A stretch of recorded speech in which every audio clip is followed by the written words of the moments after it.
Harold is traveling to Atlanta for the EDPA Engage.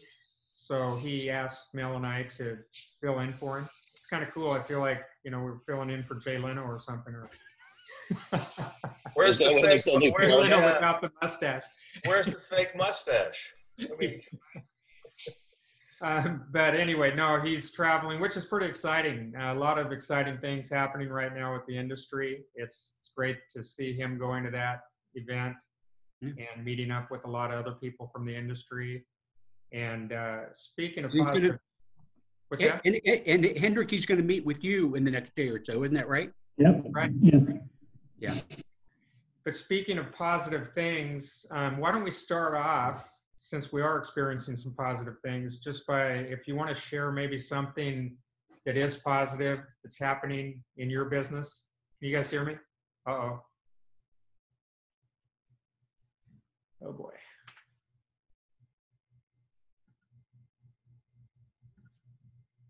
Last week. Chuck, would you mind starting? Sure, I'd be happy to. Personally, my wife and I just celebrated 35 years of blissful marriage. So, I give her a lot of credit. She's gone this long with me, so she's hanging in there. But yeah, so that's just a wonderful milestone, obviously. And then from a business standpoint, I'm very excited about how things are picking up much quicker than I had personally anticipated. And I think most of my colleagues at the office would agree. I mean, things seem to be opening up very quickly, almost to a point that kind of falls into the topics we have today, as far as acclimating and getting back up to speed. But, so that's exciting. We've got some big builds, as you know, and people are really planning, which is exciting. People are actually looking forward to fall schedule and seeing a lot more confidence in the people that we talk to, as opposed to they're still on the fence. Are we going or not? So it's great.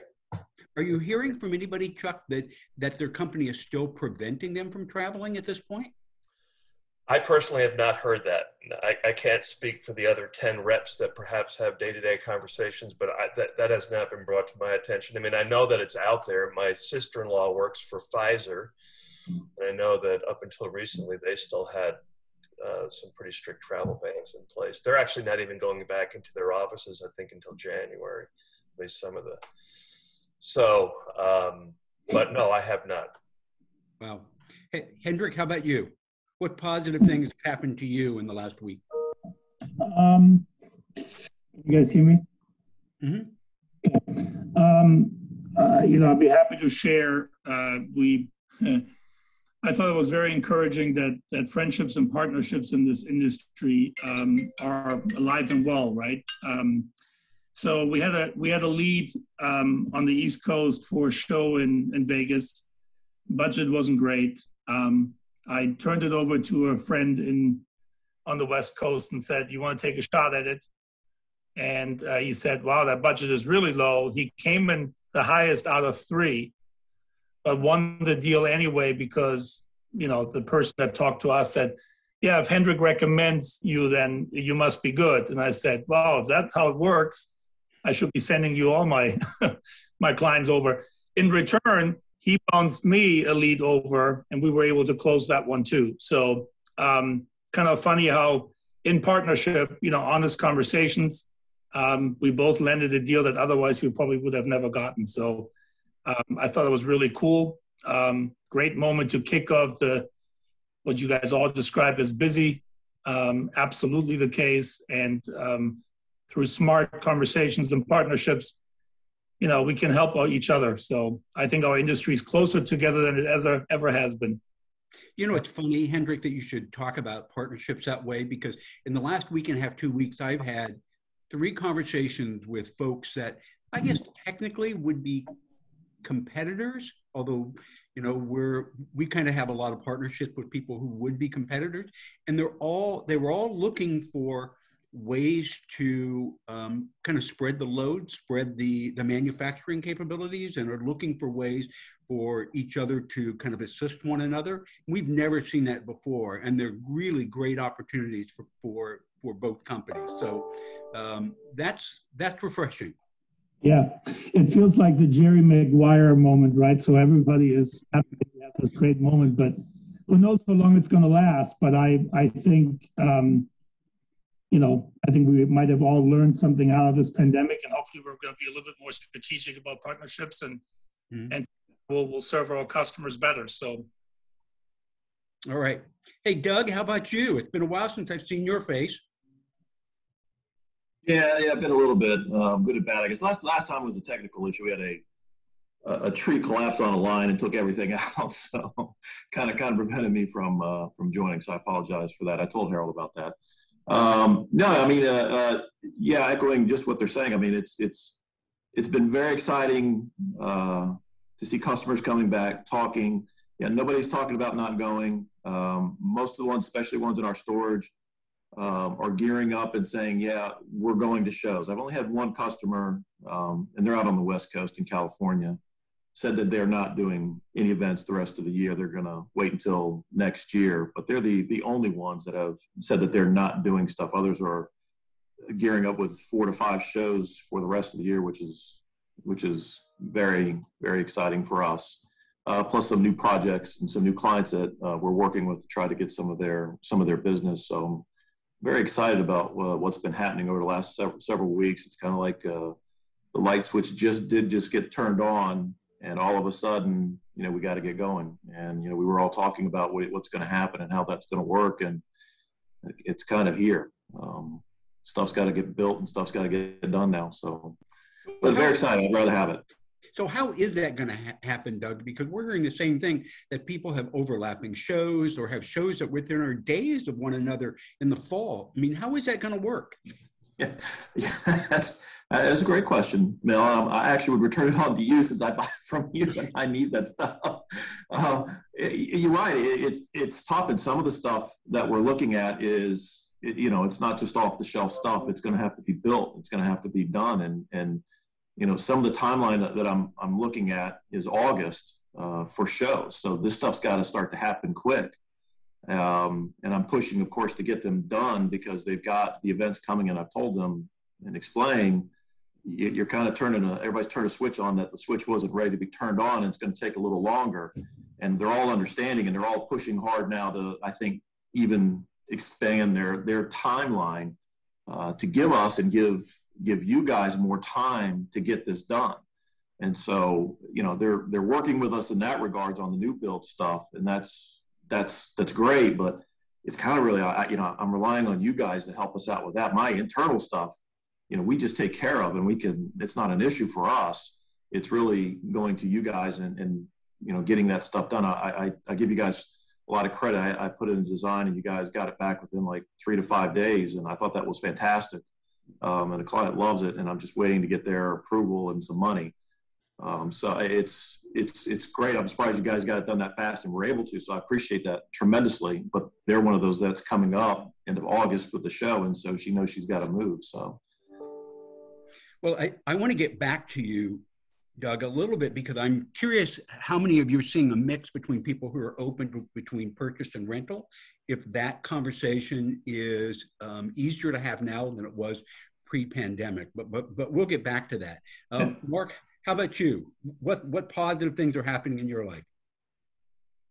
I don't know if it's really positive, but it's not surprising. I always thought when it started up, it would be fits and starts. It's going to be, oh my God, we're overloaded. And then, hey, here's 3 weeks where nobody's got anything to do. And I think some of the people that might staff up too quick are going to be scared. But the other thing I noticed this last few weeks is I did a project for a client, and because they hollowed out their company, it's not an exhibit manager or a marketing manager we're working with. It was senior management. And, it finally got to the point where you had to grab them by the lapel and say, be the human Gantt chart. Listen, you can't keep changing this every 3 days, for fuck's sake. We got to, this has got to be built. The show opens in 2.5 weeks, and you keep changing stuff. And you just don't understand the logistics of this.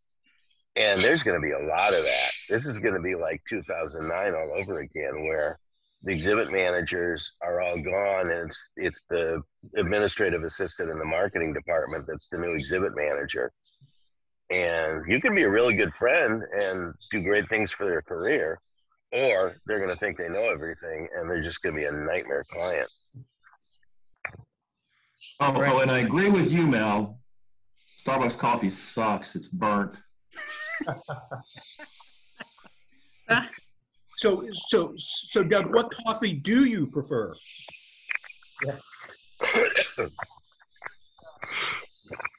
I don't go out and get coffee that often, so I get it from just the K cups and things that we buy, and most of them are like military owned and very high test that put some hair on your ass. Folger? No Folgers. All right, the last one, Paris. Paris, it's Black good Rifle. to have you. We've got Paris. Paris, do you have a Black Rifle? Yeah. Do you have a mic? All right. So you're on mute, Paris. Oh, All right. Black Rifle's pretty good. So I know for me, one of the positive things is having you back on the job. So what positive things can you talk about, Paris? It's been really busy. So that's a good thing.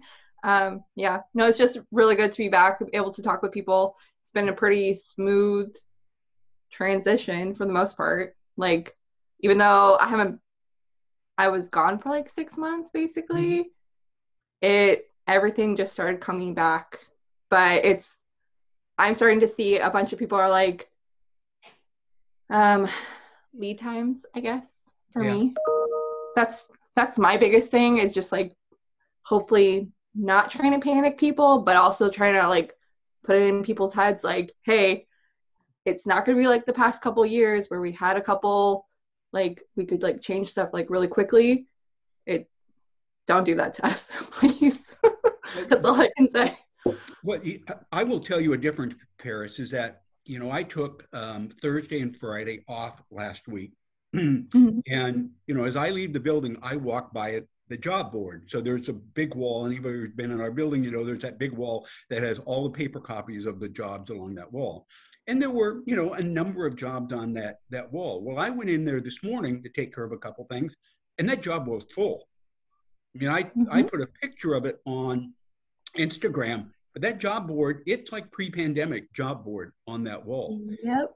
And it's still early. And I think as you're saying, lead times are going to be, we're going to have to ask for favors on lead times as time goes on, because there's no way.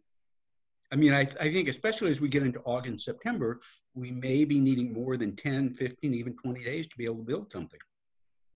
Yeah, it's really good. Like, if people look at my desk, I know Jim Shelman's probably looking at my desk like, her desk is very crowded looking. It's organized, but it's like my folders are all full right now. So That's great. Well, Jim, let's shift over to you and let's start going through the two topics that are on deck for this month. Okay, and we've touched on it a little bit, but logistical adjustments with the cost of materials and shipping continually fluctuating. Are you planning on adjusting your quote machine? Are you padding timelines in advance of predicted surge?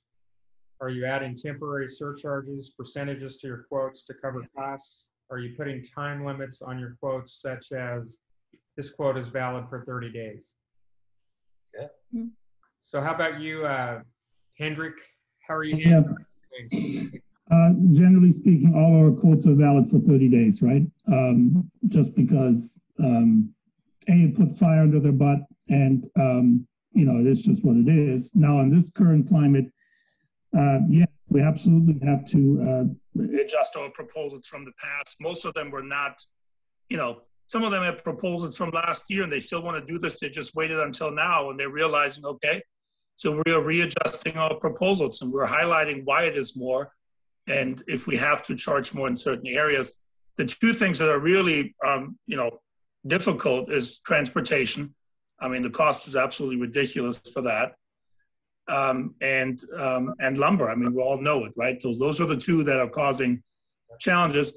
And then when it comes to the fabric printing world, yeah, we lost a few good companies in the industry. And so we definitely are padding lead times when it comes to anything that's external. Internal, you know, we're pretty nimble and fast and can do things. But when it comes to external partners, we're absolutely putting buffer on top of it. What's your standard lead time for internal projects?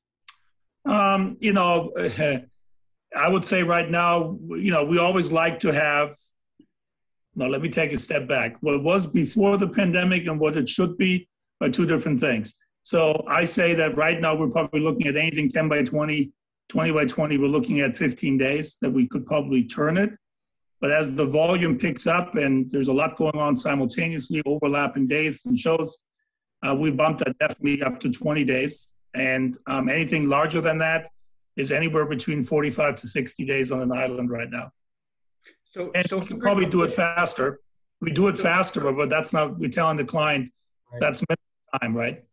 Yeah, so Hendrik, I know a month ago, everyone was worried that there were two elements in the industry that wouldn't be able to react fast enough, and that was the builders and labor.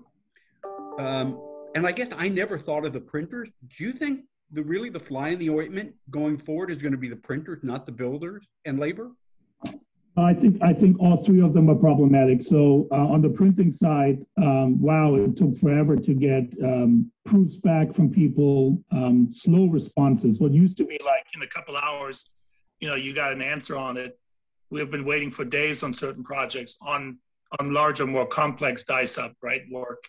It's the only thing we don't do in-house really, right? So that is a problem. We had a job in our shop for a while. It left yesterday finally. And the graphic production was probably the slowest of the whole thing at the end. You know, a 2-week turnaround turned into a 4-week turnaround. Wow. I think that's going to improve. I think that companies are probably a little hesitant to bring too many people back, but as they see this surge, you know, continue to happen, I think they'll bring more people back and we'll get more support that way. Just my opinion. So for me, I mean, live projects, printing has been the big issue. We had a little bit of challenges in getting trucks, you know, scheduled. That was a conflict here and there where they said, you know, we want 2 extra days because if they have enough truck drivers and those things. But that's in the big scheme of things, not as critical. I think you can overcome that. But on the graphic side, having almost double in lead time was an absolute shocker to me. But you know, I think it will get better, as Jim said, as we get a little bit more into the rhythm again. It seems like we had to almost re-educate the vendor on how that process works. Yeah. All right. So Chuck, how about you? I think it's yes to all the questions in that the first topic. I mean, we definitely are reevaluating all the timelines and definitely buffering our schedules. I mean, a lot of it's dictated by our vendors, but you're just seeing that pattern. I mean, everybody's asking us for the time, and hence we're passing that time on. You know, I'd like to think it's case by case, but right now it just seems to be happening everywhere. And this really pertains to everything from the hardware side, the booths, to printing. Printing is probably the biggest issue we're facing also. Is that, and I was talking to our vendor the other day, they're just short-staffed. I mean, when it comes to file prep and producing proofs, like Hendrik was saying, you know, normally I would see a proof made, you know, the next morning, let's say 24-hour turn, that's fine. But we've gone days and days on some, to the point where I've actually had to make some phone calls, which you hate to do, but, you know, just really have to kind of push the point. And the other thing too is, you know, we can't forget about the rush requests. I mean, it happens where somebody, you know, our client just falls behind and they need a favor. It's pretty hard to pull the favors off right now. Yeah, I think because of that.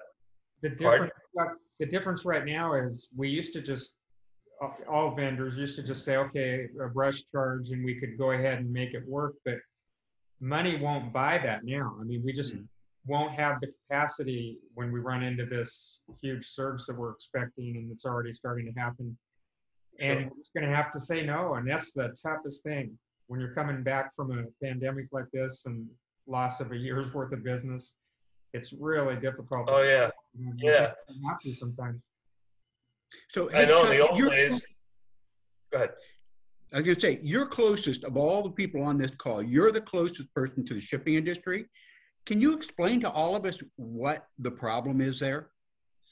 Well, there's a couple of things. Number one, it's hard to find drivers. A lot of people with the new DOT GPS scenario, I mean, they're so regulated, a lot of them are looking elsewhere for work. I mean, you know, I'm not a driver, but I know that there used to be 2 logbooks that they would operate. They could make a better income. Now it's very regulated. And so that's a problem. I think that's probably the biggest problem, really, is just finding enough drivers. We struggle with that. We really do. Is it because you just can't make? Is it because it's a hassle being a truck driver, or you just can't make a middle class income as a truck driver? You can't make what you used to make. Okay. You cannot make it. It's really tough. Now, I can't speak for independent owners versus somebody that works for Walmart and drives. I mean, they're 2 different scenarios, and that might be a better route to go for some, you know, because it's consistent, guaranteed. There's other benefits to go along with it, as opposed to the husband-wife team that you see a lot of that's driving, and that they're absorbing a lot more of those costs on their own. But that's one thing I would hear is that and I even heard that pre-pandemic when I would work a show and I was helping do loadout or something. You have time to spend with some of these folks, and you'd hear that. That would be a big complaint, is that, you know, they're so regulated now. Yeah. And of course, there's fuel and things like that in different parts of the country. But the shortage of drivers is the biggest problem right now. It really is. Wow. And the other, go ahead. I'm sorry. Go ahead, Chuck. Sorry. The other thing, as far as the time on quotes, I decided last week that we're going to go to 30 for a while, and we typically hadn't done that. And I'm seeing our vendors change their timelines. It really used to be 60 and 90 all the time, and you just don't see that. So, you know, and that was a big adjustment to make. I debated on that, but I mean, we have to do what we have to do. And if my vendor's saying 30 or 60, well, then I'm passing that on. That's just the way, you know, that's the way it's going to work. I think that works in our favor, though, in a way, because and I think this was mentioned earlier, it's going to get people to really move quicker on the decisions, as opposed to 90. Okay, I've got time. The show isn't for 4 months. Let's sit on this a little bit. When you put that 30 in there, it gets everybody to action quicker. So I think it can work, you know, in both situations. You know, Chuck, on the lead time issue, I think it's important that we also tell clients, not only we need this much lead time for the overall project, but we need X amount of weeks for the graphic part of it. We need your files by such and such date, because the graphics are going to be the big holdup. You're going to have all these things ready to go except for the graphics, but they need to know that this means the graphic files have to be to us 3 weeks before it ships, or 4 weeks before it ships, or whatever. I think that's a missing element that people kind of forget about, and then it rolls up the whole project. Absolutely. I mean, and the interesting thing is, I mean, we would do timelines on projects for our customers, but typically a detailed timeline was in something that was a little bit larger that had a lot of moving parts. But on your smaller jobs, it really wasn't that necessary. You know, you'll have this in 10 or 15 days, and that was it. Yeah. But now it's at the point where you almost have to do a timeline on everything, so everybody's expectations are on the same page. You know, how long is this going to go on? Who knows? This might be the new norm. I mean, this just might be the way it is for the foreseeable future. But like I think we'd all agree, we'll take it. We'll take Paris's messy desk, or crowded desk, not messy, you know, or we'll take, you know, the hectic side of it. You know, hey, it's better than not, right? But that is some of the realities. And I don't know. I mean, if whatever end users end up watching this when it airs, so a chance to do a little commercial, I'd say, you know, please be patient with your vendors.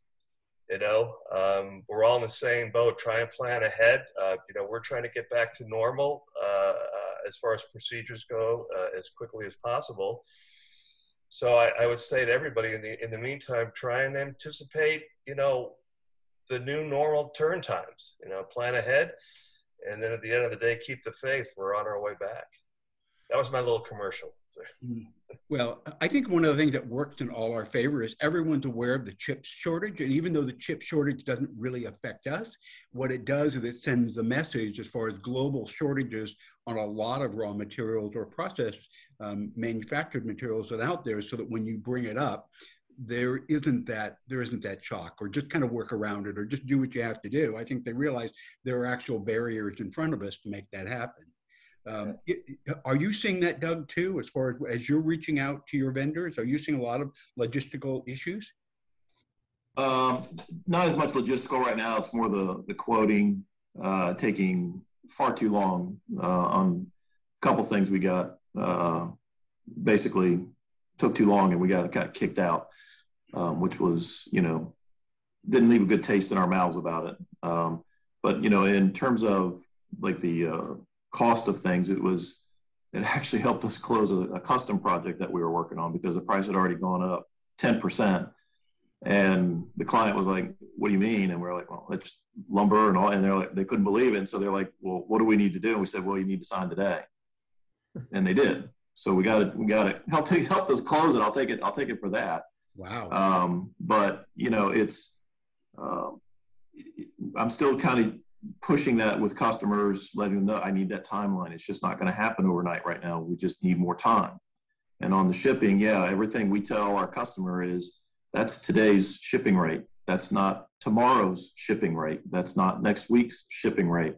It's just going to change, and we cannot guarantee you a shipping rate right now. We will have to estimate it when we get it, because the price and things are changing so fastly that we can't tell you what it's exactly going to be. That's what it is today. It's not going to be that in a week. So that's, hard to tell people that sometimes, but that's just the reality of it is. But I think that they're, especially more of our contacts, I don't know that I think they care, but I think they're just actually more happy, kind of like we are, just to kind of get back and to go out and attend the events and go to the shows. All of our contacts, have expressed their miss of going to live events, and that they are so thrilled and happy to be going back to them. So I think they're a little bit more understanding and receiving and receptive of some of not the best news in the world in terms of some of the costs, that they're just happy to get back out and go out and do it again. So and our timelines on quotes, 30 days has kind of been our standard for a long time anyway. So it's that really didn't change much for us. It's really just adjusting the numbers and telling them that this may change next week if you don't move on this today. Mm-hmm. And so that's kind of been the issue for us with our customers. But again, they've been very understanding of it. All right. Hey, Mark, how about you?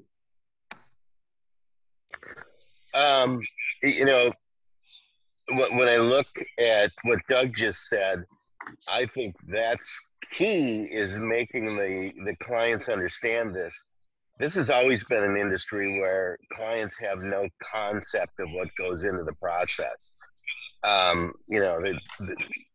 You've always got that person that looks at you with a blank stare and says, "Well, we need a baby in our booth. Can't we just get 9 women in here and make one in a month?" I mean, they just don't understand. I'm on the way back right now.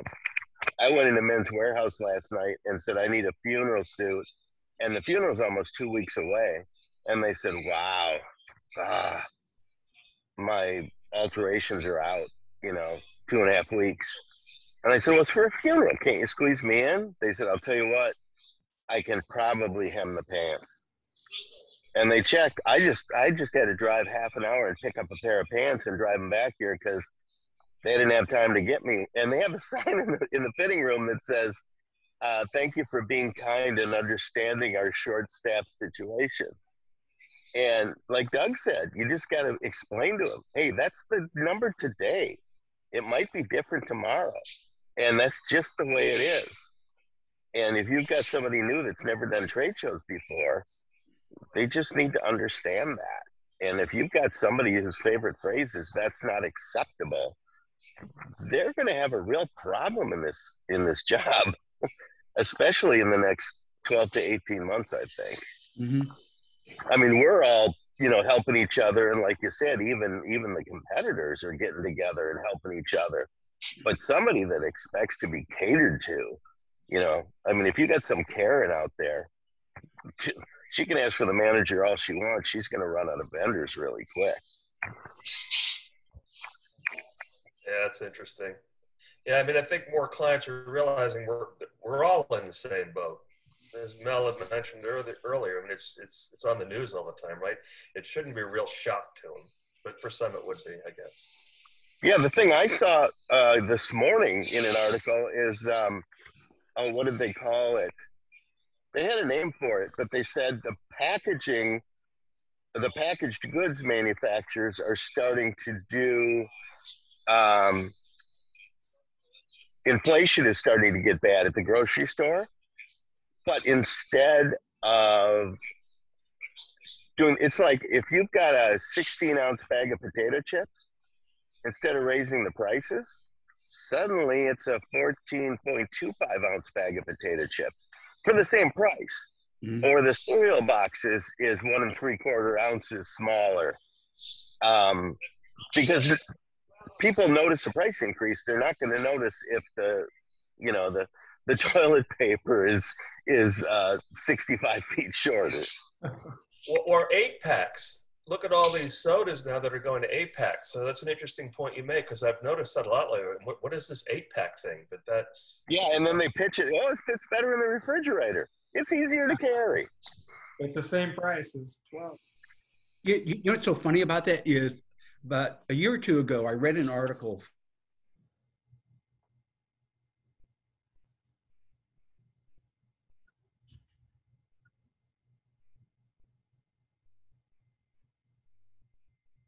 And he said, it's always sustainable because it has nothing to do with the price. It has everything to do with the packaging. And just like Mark said, is that, you know, as the prices go up, then the packaging just gets smaller, or we rearrange. You don't get 5, you get 4, you get 3, or you get, you know, fewer amounts. We just revise the packaging so it always stays at $1. And I thought that was a brilliant observation about how they sustain their model over time. No, this is perfect. We can start doing 7-foot exhibits instead of 10. No, but what it will do is transportation. Transportation becomes a nightmare. Yeah. The other big thing is private label I think private label is going to do quite well because of this, the private label industry in general, you know. Yeah. But in our industry, if transportation gets to be a huge nightmare, or gas is, you know, $6, $7 a gallon, I think that renting properties in the show city are going to be a big deal. You know, if we get back to 2008, 2009, if you go back to every really challenging economic period, you know, in the early 2000s, it was dye-sub graphics, and suddenly everything was a bent pipe with fabric around it. In 2009, suddenly rental went from something you did because you were poor to something that was a strategic business decision. And, you know, maybe this is the era where all of a sudden there were depots in Vegas and Chicago and Orlando and the other big show cities, and everybody just had a location there, and that's where a lot of rental stock was. And they had to do that to compete with Freeman and their flex system and all their, you know, package. What's the show everybody's mad about now? Where GES? I don't know what the show is, but you know, the show basically, you know what the rationale behind that show is, at least what GES gave the rationale behind that show. Does everybody know what we're talking about? Well, it's the owner of the show. It's the association that made the decision. It's not GES. And anybody as old as Mel and I can remember shows doing this a lot. Yeah. What was this? Okay, so here's how I understand it, and Hendricks, you're shaking your head, yes, and Mark, you can fill in the blanks. Is that what the show decided to do with GES is you have to rent a booth, and you have to rent the booth from GES. All right, you cannot bring a booth in from outside. You have to rent it from the show organizer in GES. The rationale behind it, GES said, at least, or the show organizers said, and I don't want to conflate the two, but they said this is a way of getting people back to the show economically So we can do the first show affordably. We won't do this on the second show when it comes back in 6 months or 8 months or whenever it is. But for this one show, this is how we're going to do it. That's their rationale. But it means that you know, if you've invested in a booth at 10 by 20 or 20 by 20 in the past, you can't bring it. You absolutely have to rent your booth from GES in the show. Is that correct? Yeah, but I haven't seen the catalog or anything, but what I'm assuming is that 10 by 10, 10 by 20 is basically a shell scheme. Yeah. Now, it might be SCG graphics that they'll print for you so it doesn't look like, you know, a pipe and drape show. It might look upscale compared to that, but they're just doing it so they've got one decorator and it's going to be cheap for the exhibitors, and they're trying to get more people to come to the show that maybe can't afford it after a year and a half of crappy business. And so it kind of makes sense, but the EACs are all pissed off. Yeah. Because, you know, they're losing out on it, and you can't blame them. But on the other hand, you know, it is what it is. I can see offering that as an option, but to force people to do it, I don't think it's going to fly with a lot of the. Yeah, but the thing is, if you don't force them to do it, then you don't have the economies of scale of doing the whole show like that. Right. And then you lose the advantage. And then what they would probably do is say, okay, we're going to go virtual for another year. And 2022 show will be with EACs if we're still around. Hey, Hendrik, you were shaking your head. Is that your understanding too of how that show works? Yeah, I forgot the name of the show, but we talked about it in one of our sales meetings, because we thought that might happen actually when the pandemic was, you know, strong, and we were wondering what's going to happen when the shows come back. You know, I can't remember the name of the show now, but I understand exactly how you described it. They basically forced everybody to go through their offerings. Yeah, but it isn't. I don't think it was a request by the exhibitors. It was it was kind of imposed by the show in negotiations with GES. Isn't that correct? That's yeah, how it I was the understood it too. association of whatever. Yeah. So is this show come and gone? This history? No.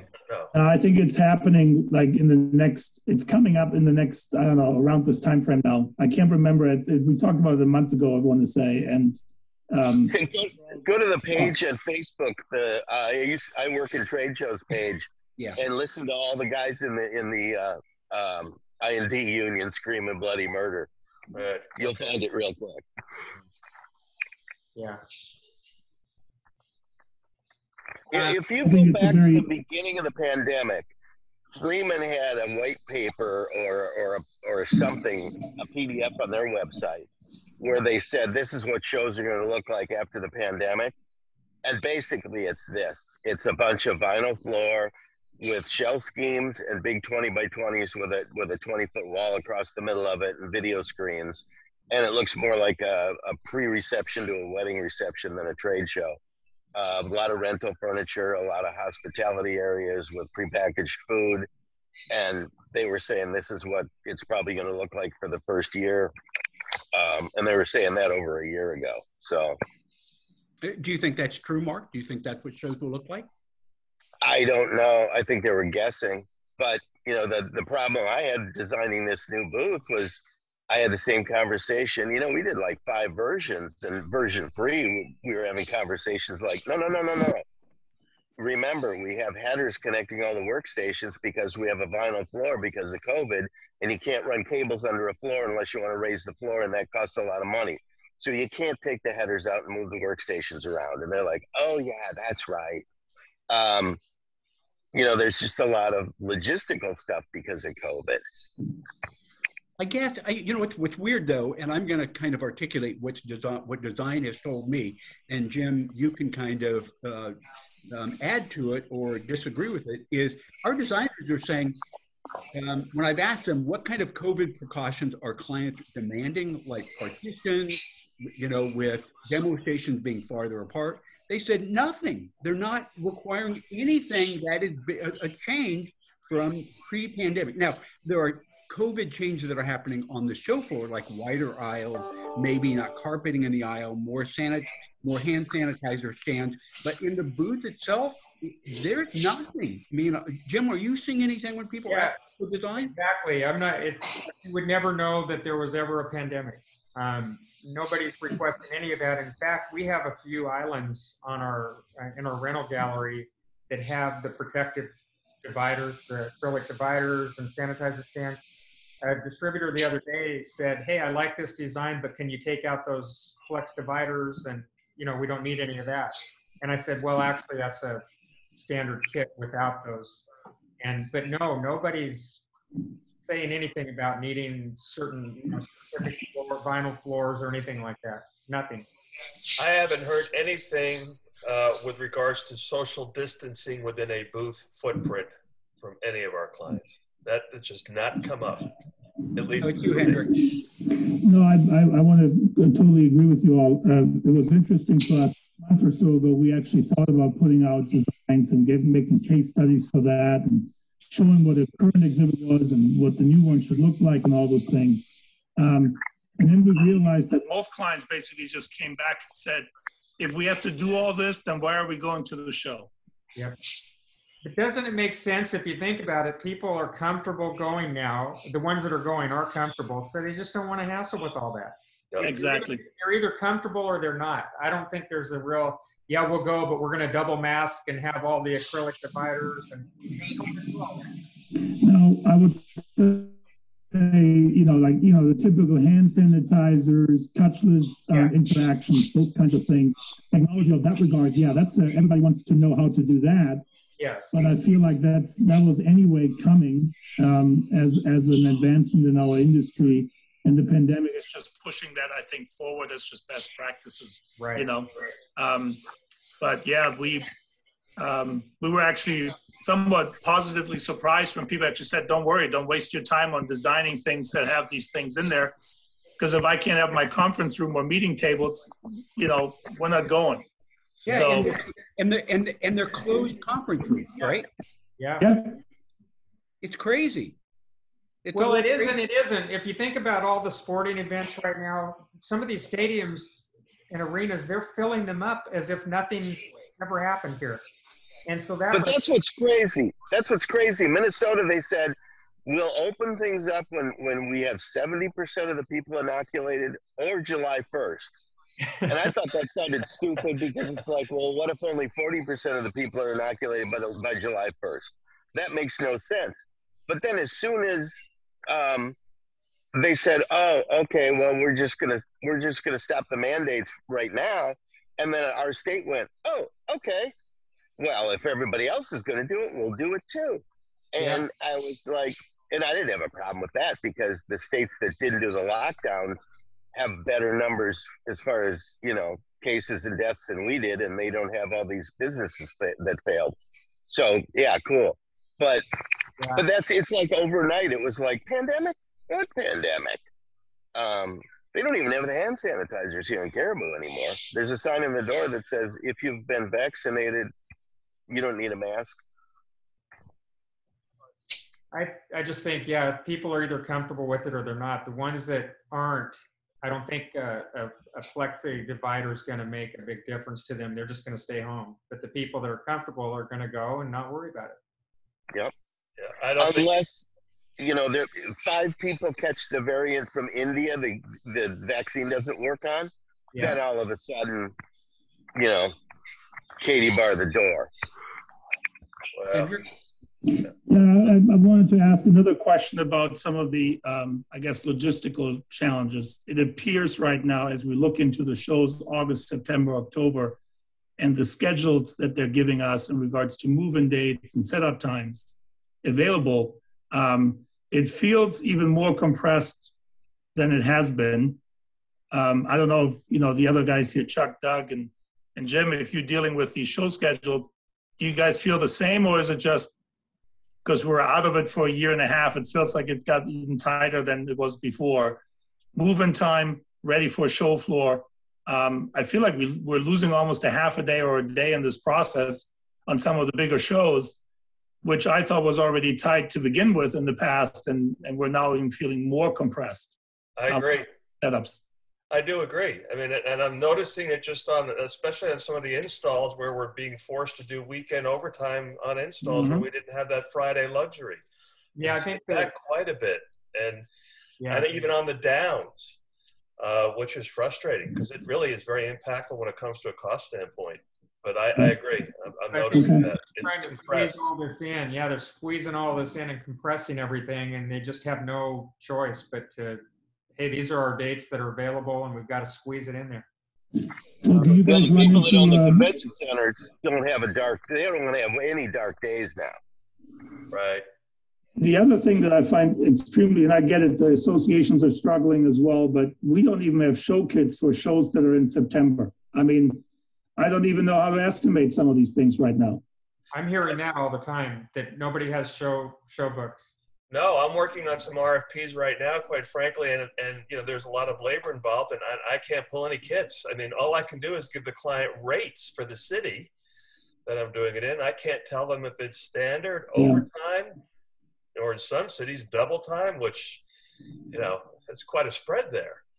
Yeah. But yeah, I don't know what the deal is with the kits. I mean, maybe they're short-staffed too, right? I mean, just putting them together. I don't know. But you go online, there's nothing. So many times. Some of the show sites you go online, and I mean, yeah, they're bare bones as far as the information. Yeah. So Doug, are you seeing anything different? Or are you seeing much the same? It's the same stuff.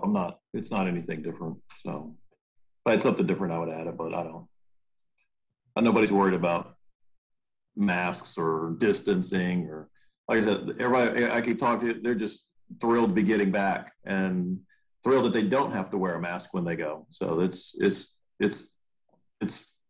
like it didn't happen in terms of designing the booth or anything being concerned about it.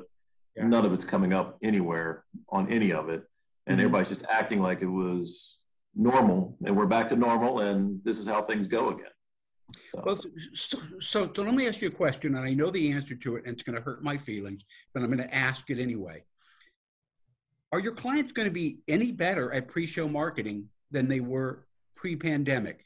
People who said, you know, trade shows don't work, and we'd say, well, yes, they do work, but you have to do these things before the show, at the show. You got to plan. It's unlike other marketing. You've got to do these things. Are they going to approach trade shows differently?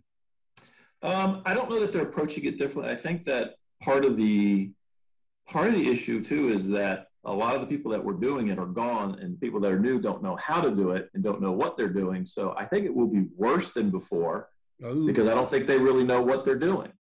I mean, some of my contacts are still there, and they didn't leave, but some of them we have like totally lost all of them.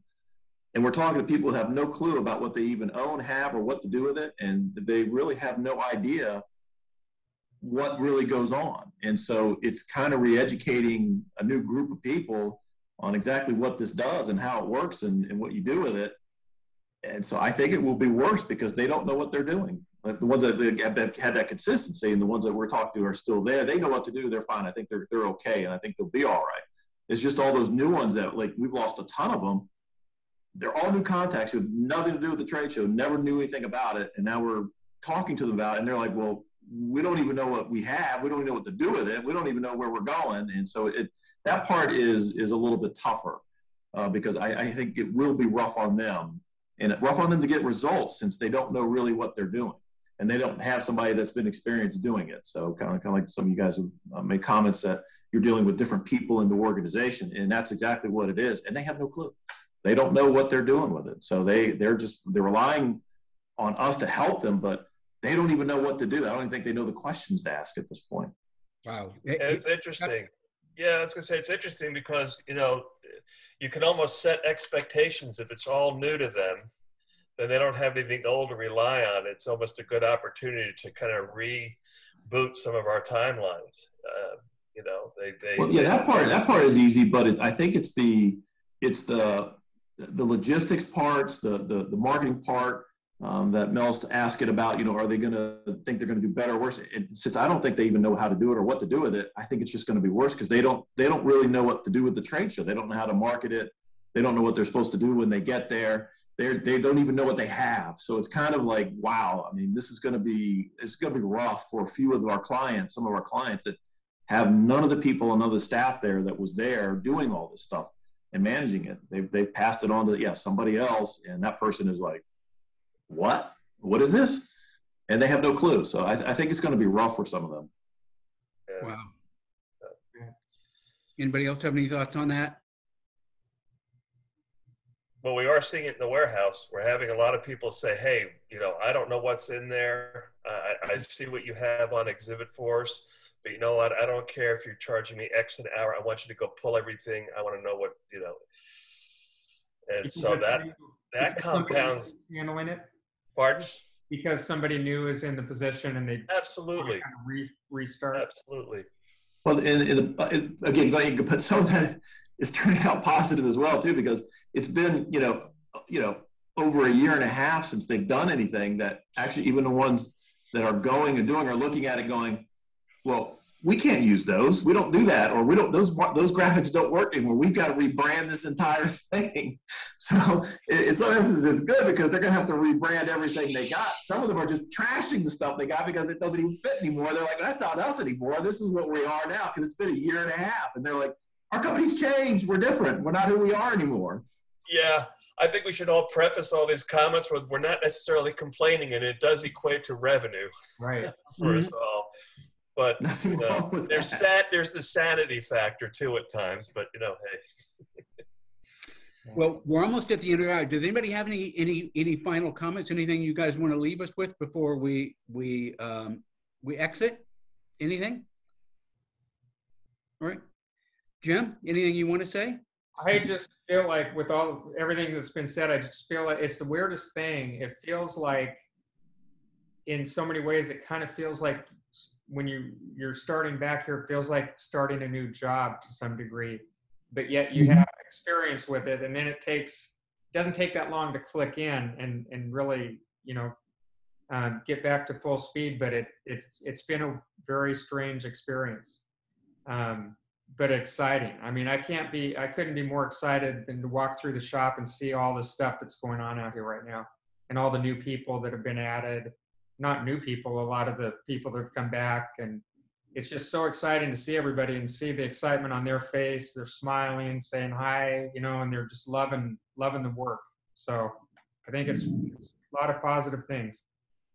All right. Thanks, everyone. I appreciate you guys showing up today. This was a great conversation. I had a lot of fun.